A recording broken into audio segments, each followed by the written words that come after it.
So ayan mga chong, no? Magandang umaga, gabi sa inyong lahat dyan. So today is Monday, April 15. Monday, alam na chong. Alam na pag Monday, alam nyo na yun eh. O nga pala, support my apparel, Aesthetics Apparel chong.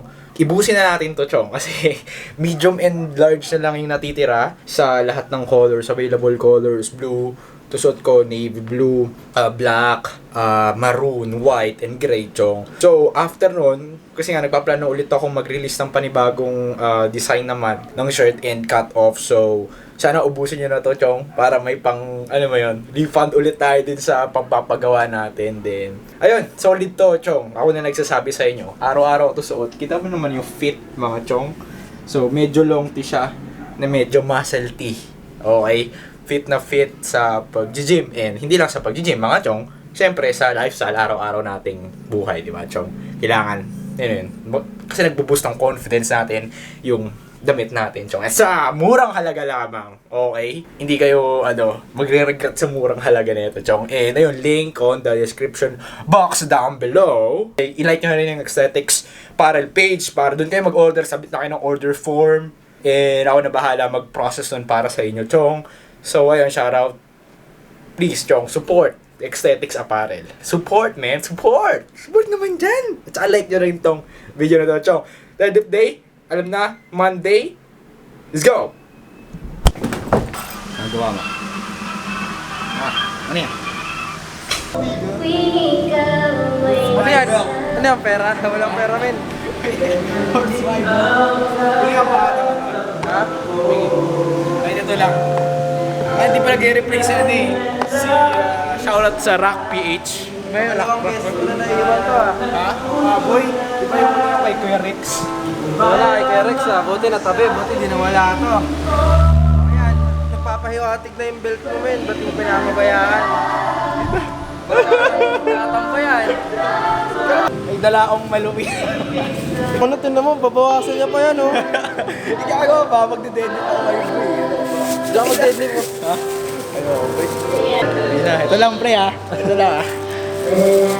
Isa pa. Yan, para ating kapatid. Ayan. Ayan lang Boy, pre. Sabado sa inyo ako matulog ah. Oo. Tayo kunin mo yung pusa din sa amin. Oo na. Pinapakuha na ni mama eh. Sige. I shall return. Sige men. Tayo ni Idol Brandon. Ayusin mo yung ano Brandon. pre. Ayusin mo yung Brandon. mali spelling mo pre. Mali yung Tatay ng mga idol, kulang. pre. Parang kasing ano eh. Gusto ko yung kape men eh. Kape? Oo nga pre, sorry. Men kasi Sorry, yung kape pre. Kasi sawa na ako sa black coffee, Oo. tsaka tsaa. Oo. Parang may gusto kong ibang kape men. Malalaman natin kung anong kape nga ba talaga yan. Abangan. April 28? Alam ko men, pagkainan mo magta-transform Oo, na pre. agad eh. Yun yung yung kape na may high protein tapos nakalagay sa label 1 gram lang. Sayang hindi nadali yung ano mo, no, yung comment mo kagahapon. Kaya nga eh. Natanong mo sana kung ano eh, masarap eh. Kasi pag masarap men, matik yung bibili ako. Bibili ka agad to, papadeliver na Matik agad. yun. Gawa sa protina. Abangan kung anong kape yan. Kape na, pwede na, no? Sige. Wala na. Sige. Iboy. Walang tao eh. Walang tao.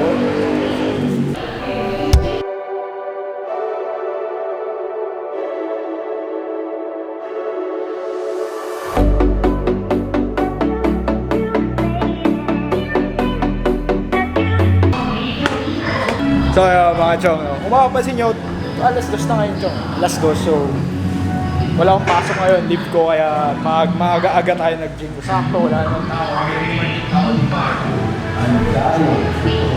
So, alam na, di ba? Mag-iingay na tayo dito.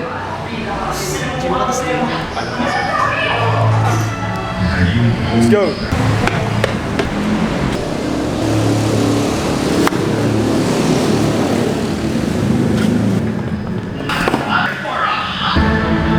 Malupit ang deadlift platform. So ngayon, chong, medyo masakit pa rin yung pala nasasabi sa inyo, medyo may injury sa may shoulder area. Kaya alam kong rotator cuff tayo, banda basta dito. So kapag ang exercise ko yung shoulder press o kaya yung kahit nga yung yung crossover, yung fingers sa cable, kapag gumaganon, sumasakit pa rin hanggang ngayon. Kaya as much as possible, before ako maggaganyan, is mag-stretch yung warm up ko ng maayos tong shoulder ko para hindi tayo mauwi sa injury. Matagal na ito chong, magdatatlong linggo na rin to. Kasi yung nakaraan nung nag-shoulders ako, hindi ko na masyado siyang na-stretch, na warm up ng maayos, nagmamadali ako nun. Kaya yun, siguro na bigla or something, ko alam. Pero di ko naramdaman ng workout, naramdaman ko na kinabukasan. Kaya tip ko lang talaga, before kayo mag-work, kahit anong workout man yan, stretch, warm up properly chong para iwas tayo sa injury chong. Okay?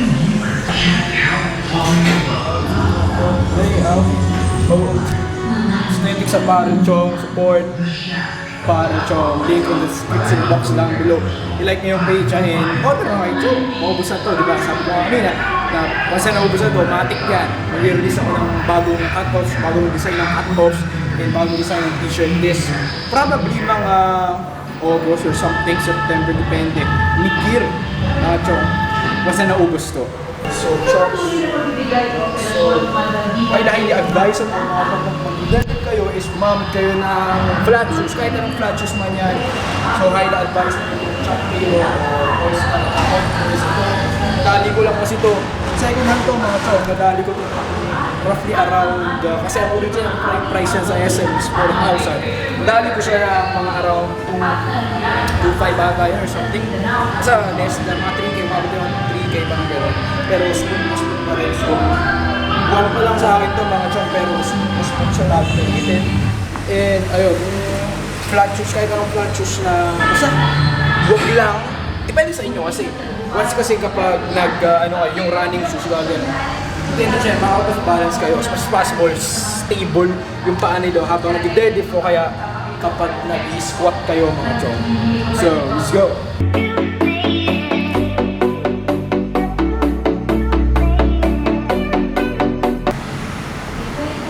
315 chong, probably ito na yung last warm-up set ko. Warm-up set pa ako ng Tuesday kasi as of now is talagang nararamdaman ko na yung paghihina ko kasi yung ito, pag pinupul ko yung mga pinupul ko ngayon chong is madalian lang dati. Ngayon medyo nararamdaman ko na yung hirap. Kaya ibig sabihin nun, humihina na tayo chong. Current weight-in nga pala ngayon is 162.2 pounds. This week, syempre, pupuspusan natin yung cardio. 4 times a week na cardio, pero as of now, syempre, dahil deadlift video, hindi ako nagka-cardio pag deadlift day kasi pagod na ako. So, probably, pag siguro, last 2 weeks ng fat, mag-cardio ako araw-araw eh. So, babakita ko siguro mamaya or something like tomorrow kung ano yung cardio plan ko. Last, try ko muna, Chong. Paparamdaman ko muna kung anong pakiramdam sa akin. Sa akin, 350 na ito na dati sobrang dali lang. Let's go! Wala sa hello, yung presidente nga ng Canada ng Canada, yung jowa niya, yung teacher niya. Sa tingin nyo, parang madali ko yung nabuhat, pero pakiramdam ko, base sa pagbuhat ko na yun is mahirap na. Hindi ka tulad dati na saglitan lang na walang, alam mo yun, minsan nga dati hindi ako nagbe-belt kapag 315 kasi manageable naman siya. Ngayon wala na. Mga pala wala. It is what it is, man. Tanggapin mo. Tanggapin mo na ihina ka. Diba? Ito, sinikipan ko na ito, maluwag pa. Dumawag na ulit. So, man, effective. Bisa inyo eh. Maniwala sa akin eh.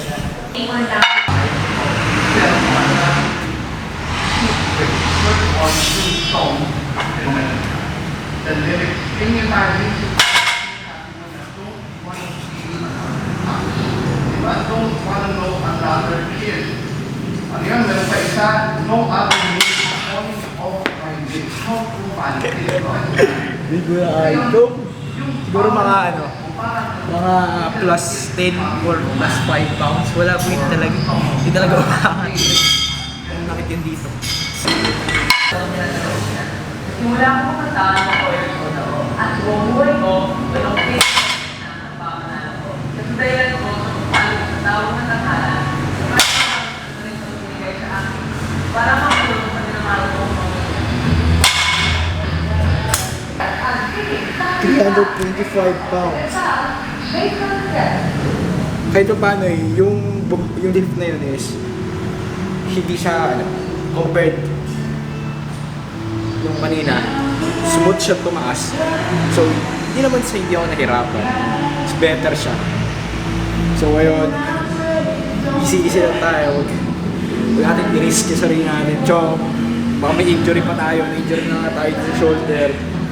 Dito pa, diba? Kaya, take it easy, man.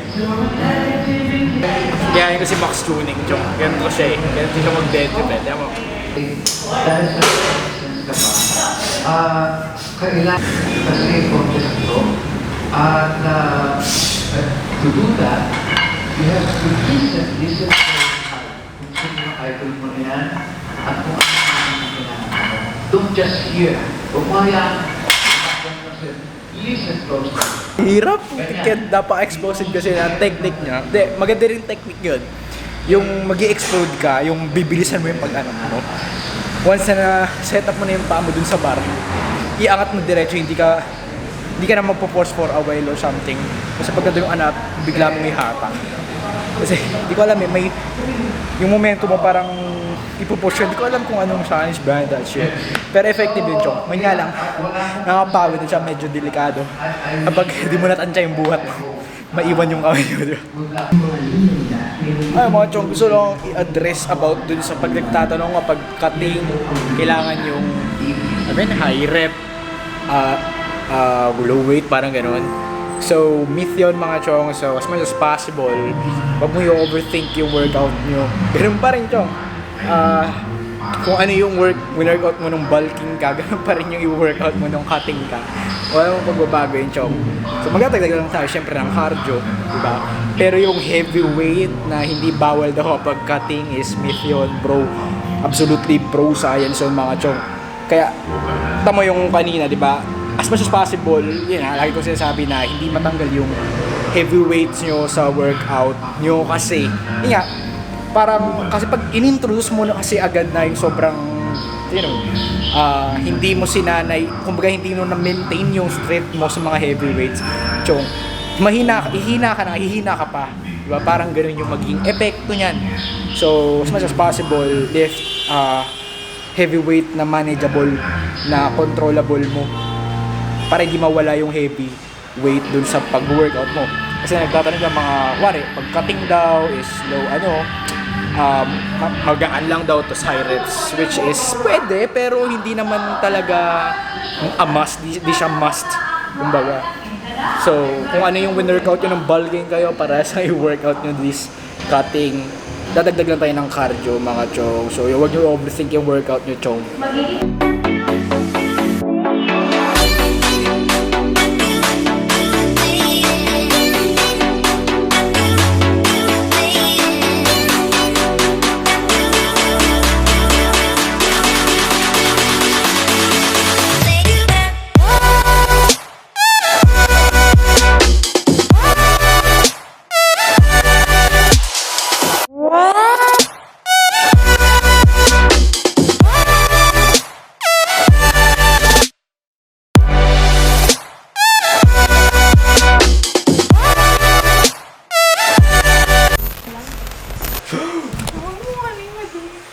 Dumi. Dumi tignan. Ito naman dumi tingnan. Tingnan natin itong beauty ni Mission Wrap. Saan ito nabibili? Meron siyang 137. So more or less, ayan. Ano ba yung content? Ano to? Potato. It's yung mantika pa nito. Estimated 1 tablespoon of mantika, tas ano yung itlog? Ilang itlog to lahat? Dalawang itlog. Roughly Chong, mga 358 calories. Bale, ito na yung post-workout meal natin, Chong. Napadpad ako dito dahil bibigay ko itong hard ride sa kanya. Kasi nangangailangan siya ng adobe. Babawin ko yan. Siyempre, di ako magtatikong dito. Namimiss na naman ako na So, ayun mga Chong. Kagagali lang natin mula doon kay Lefebvre. Tiyan ako ng tanter sa mga pure gold, sa mga nadaan kong grocery. Wala talaga, chong eh. Comment down below. Please, man. So, huhusgahan na natin. Huhusgahan talaga, no? Roughly around, give or take, 350 calories. Roughly, 370. Dahil sa mantika na ito, mga chong. So, ayun, mga chong. Eto na. Taste test na natin siya. Puti, kadami batika, B. Ano ba yan? Shoutout kay Feby. Lalabs. Mamo parang ano lang Ano yun? Yung shawarma dun sa may, ano?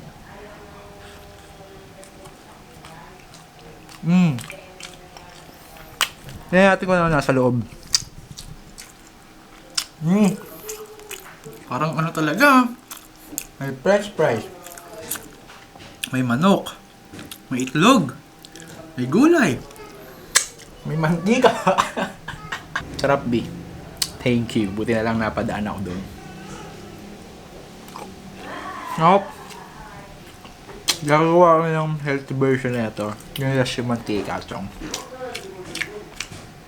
Sarap, men. Sarap. Sarap. Sarap. Whew! Ayun na nga mga chong, no? Jay, inaya ko. Trabaho kong mag-basketball. Saktong-sakto. Siyempre, di umindi chong. Cardio yun eh. Ayaw mo nang tamad ako mag-cardio eh. Pag basketball yan. Di mo mamamalayan na nagka-cardio ka, di ba? So, let's go!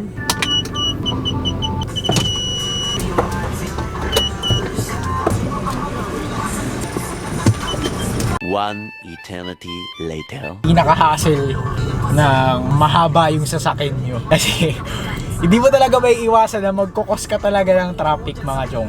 Ay, wala ka talaga magagawa, chong. Itetest natin, mga chong, kung nagbubunga ang kagaanan ng katawan natin sa basketball ngayon, ha? Siyempre, nag-basketball tayo nung nakaraan, pero ano lang naman yun, eh. Half court lang, hindi naman na tumatakbo, hindi naman na full court yan. Ngayon, itetest natin! Itetest natin, chong! Kung talagang nagbubunga ba yan? Kung bumabalik na ba yung ball is life ko, mga chong. Siyempre, seatbelt muna tayo, pre! So, kailangan nating sanayin mag-seatbelt tuwing nagda-drive, chong. Kahit nasa city, kahit city drive man yan, provincial drive man yan, highway drive man yan, mga chong. Kailangan natin yan. Kasi nga, di ba? Always safe dapat tayo, mga chong. Nakalimutan nyo talaga, pre. Ay, chong, okay lang, chong. Okay lang ba yun, chong? Okay lang yun, chong. Kasi, pre, gumawa kita dito kasi cardio to, pre. Kasi, alam mo naman, nagka-cardio tayo ngayon, eh. Kulang pa ba yan? Kulang pa? Ha?